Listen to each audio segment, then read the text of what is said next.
আসসালামু আলাইকুম। একটু ভুলের কারণে কত টাকার ফিটিং নষ্ট হইলো দেখতে পাচ্ছেন।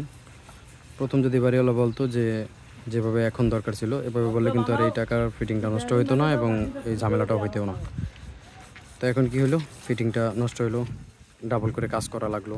ঠিক আছে, তো যদি আগেই যদি বলতো যে কাজটা ওইভাবেই করতে, মানে এখন যেভাবে করা হয়েছে আর কি, তাহলে কিন্তু এই যে এখানে একটা দেখতে পাচ্ছেন ইউনিয়ন নষ্ট হইলো, একটা 1.5 ইঞ্চি টি, 1.5 ইঞ্চি বল বাল্ব, এক দেড় একটা এলবো, এই ফিটিংগুলো নষ্ট হইতো না। এখানে কিন্তু প্রায় 1000-1200 টাকার ফিটিং।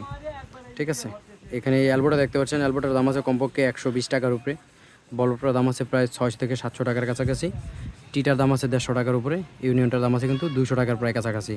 তো এই ফিটিংগুলো কিন্তু বাদ হইতো না বা নষ্ট হইতো না যদি একটু করতো। তো ধন্যবাদ সকলকে, আসসালামু আলাইকুম। ও হ্যাঁ, আরেকটা কথা, আমরা অনেকেই জানি যে সিপিপিসি পাইপের ভিতরে কোনো ধরনের ময়লা বা আয়রন জমে না, কিন্তু আমি দেখতে পারলাম যে খুবই নামি দামি ব্র্যান্ড, আমি যদিও নাম প্রকাশ করি না, তো সেক্ষেত্রে সমস্যা হতে পারে। তো দেখতে পাচ্ছেন এই জায়গায় কিন্তু ভিতরে কিন্তু আয়রন জমে গেছে, ফিটিংয়ের ভিতরে আয়রন জমা দেখতে পাচ্ছেন, মানে আয়রন কালো হয়ে গেছে ভিতরে, কিন্তু পাইপের ভিতরে গাদ দেখতে পাচ্ছেন, এই যে এই জায়গায় একটু করা আছে দেখতে পাচ্ছেন। তো এরকম হওয়ার আসলে কারণটা কি? যদি সিপিপিসি পাইপ এত টাকা খরচ করে লাগায়, তো যদি এই ধরনের সমস্যা হয় তাহলে লাভটা কি?